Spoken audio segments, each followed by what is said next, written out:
एक important question है gravitation का, ध्यान से सुनना, मैं आपको लिखवा दूंगा, बुक का ही क्वेश्चन है।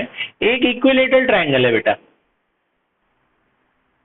This is an equilateral triangle जिसके हर पॉइंट पर m मास है, ठीक है, हर पॉइंट पर मास की वैल्यू क्या है, m। इसका एक सेंट्रॉइड है, सेंट्रॉइड समझते हैं आप, जहां पे मीडियन मिलते हैं उसे सेंट्रॉइड कहते हैं। ये मीडियन है AD, ये है BE और ये है CF, ये तीनों मीडियन है, जहां मीडियन मिलते हैं इसे क्या कहते हैं, सेंट्रॉइड। इस सेंट्रॉइड पर, सेंट्रॉइड को O नाम दे देते हैं, इस सेंट्रॉइड पर एक और मास है, ये वाले को कैपिटल M ले लेते हैं, वर्टिसेस पे कैपिटल M है और सेंट्रॉइड पर m मास है, यहां पे भी एक मास है छोटा m, ठीक है। तो हमने पढ़ा है ना न्यूटन्स लॉ ऑफ ग्रेविटेशन कि भैया दो बॉडी जब होती हैं तो इनके बीच में there is attractive force that is equal to G m1 m2 divided by r square. तो दो बॉडी के बीच में फोर्स लगती है, तो इसने बोला इस बॉडी पर जो छोटा m है ये भी फोर्स लगाएगा, ये भी लगाएगा, ये भी लगाएगा, दो में फोर्स लगेगी ना, इन दोनों में भी लगेगी, इन दोनों में भी लगेगी, इन दोनों में भी लगेगी। तो इस पॉइंट पर इन तीनों की वजह से कितनी नेट फोर्स लगेगी? क्वेश्चन समझ में आ गया? ऐसे हर क्वेश्चन का आंसर 0 होता है, लेकिन वो प्रूव करके दिखाना। जब आइडेंटिकल बॉडीज हो और सिमेट्रिकल एक सेंट्रॉइड पर या डायगोनल के इंटरसेक्शन पे कभी रखा हो ना, ऐसे हर क्वेश्चन का आंसर 0 होता है, लेकिन वो प्रूव करके दिखाना है आपने। कैसे? देखो, थोड़ा सा वेक्टर लगेगा बेटा, ध्यान से सुनना। इनके बीच के फोर्स को मान लेते हैं F1, इनके बीच के फोर्स को मान लेते हैं F2 और इनके बीच के फोर्स को मान लेते हैं F3। तीन फोर्स लगेगी, F1, F2 और F3। पता है F1 का मैग्नीट्यूड, F2 का मैग्नीट्यूड और F3 का मैग्नीट्यूड सेम होगा। क्यों सेम होगा?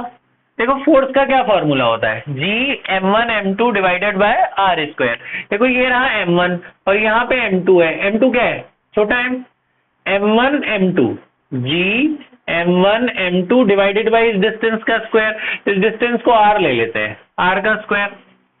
इसके बीच का भी फोर्स निकालो, क्या होगा, G m1 m2, यही रहेगा, और डिस्टेंस ये और ये इक्वल है, इक्विलेटरल ट्रायंगल है, उसकी मीडियन की ये लेंथ भी इक्वल होती है, वो भी r ही होगा। तो G m1 m2 by r square, G m1 m2 by r square, तो सबका ये मास भी सेम है, रेडियस डिस्टेंस भी सेम है, तो आपका ग्रेविटेशन, तीनों फोर्स सेम होंगे, तीनों फोर्स सेम होगा। ये बात समझ में आ गई? ठीक है, तीनों फोर्स का मैग्नीट्यूड सेम होगा। अब टोटल कितनी निकलेगी, नेट फोर्स कैसे निकलेगी? तो नेट फोर्स में, अच्छा ये r निकाल के दिखाना पड़ता है। कैसे निकालते हैं पता है? इक्विलेटरल ट्रायंगल की लेंथ दे रखी है l, तो ये तीनों लेंथ सेम होगी ना, l l l तीनों लेंथ सेम होगी। ये मीडियन था तो मीडियन आधा आधा कर देता ना, बाइसेक्ट कर देता है बेस को, ये पूरा l है तो ये कितना हो जाएगा, l/2। तो ये वाला ट्रायंगल मैं तुम्हारे लिए दोबारा से बना रहा हूं। कौन सा ट्रायंगल? ये छोटा सा, कौन सा है, BOD।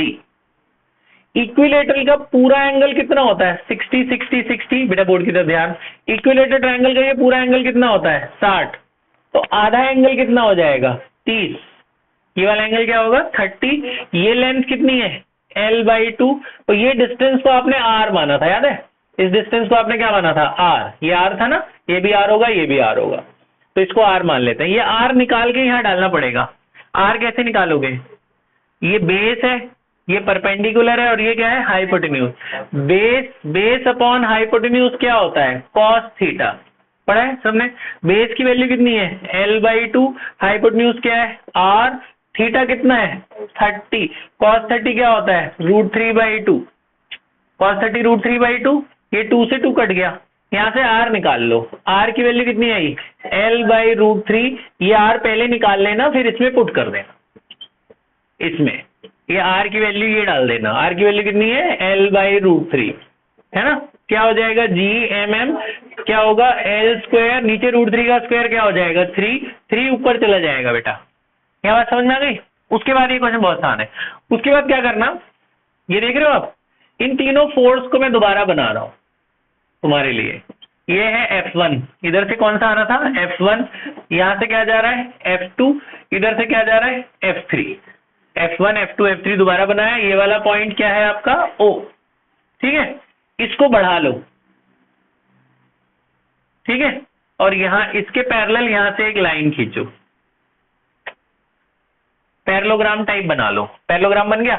ये F1 है तो ये पूरी लाइन किसका काम करेगी, F1 का, ये पूरा F1 होगा। पैरेलल होते हैं ना अपोजिट, पैरेललोग्राम में अपोजिट लाइन क्या होती है, पैरेलल। तो ये F3 है तो ये भी क्या हो जाएगा, F3। तो इस ट्रायंगल में देखो, इसके नाम दे देते हैं कुछ, इसका नाम था B, ये वाले का नाम था B, इसका नाम दे देते हैं E। इस ट्रायंगल में देखो, जिन्होंने वेक्टर नहीं पढ़ा उनको मैं बता दूं, बेटा एक वेक्टर का ट्रायंगल लॉ होता था। ट्रायंगल लॉ कहता है अगर किसी वेक्टर के किसी ट्रायंगल में 3 वेक्टर है, 3 साइड है, ये तीनों साइड एक ही ऑर्डर में जा रहे हैं, देखो ऐसे चल रहे हैं ना, तीनों किस ऑर्डर में चल रहे हैं, ऐसे एंटी क्लॉकवाइज, है ना। ए बी और सी अगर तीनों एक ही ऑर्डर में जा रहे हैं तो मैंने इनको बताया था, तुम लोग भी याद रख लो अब, कि जब तीनों एक ही साइड में जाएं तो सबका सम 0 होता है। a प्लस बी प्लस सी क्या होता है, 0। ये कब होगा, जब तीनों सेम डायरेक्शन में जाएं, देखो सेम ही ऑर्डर में जा रहे हैं ना। ऐसे इस वाले ट्रायंगल में देखो जरा, यहां लिखना according to triangle law of vectors, according to triangle law of vectors, triangle law के हिसाब से इस ट्रायंगल में, कौन से ट्रायंगल में, BOE में, जरा इन तीनों साइड्स को देख रहे हो तुम, सेम में जा रही है कि नहीं जा रही, जा रही है ना। देखो ये किस में जा रही है, क्लॉकवाइज में चल रही है ना तीनों के तीनों। तो F1 plus F3 plus F2, F1 plus F3 plus F2 का सम क्या होगा, 0। यानी टोटल फोर्स कितनी आ गई, 0। तो net force becomes 0 at this point. इस पॉइंट पे टोटल कोई फोर्स नहीं लगेगी। तो इतना दिखाना है बस आपको एग्जाम में, बात समझ में आई। तो ये इंपॉर्टेंट क्वेश्चन है, ये आ सकता है, ठीक है। अब आप रिकॉर्डिंग देख के लिख लेना, अभी टाइम हो चुका है, पॉज कर दे बेटा, इसकी फोटो भेज दो।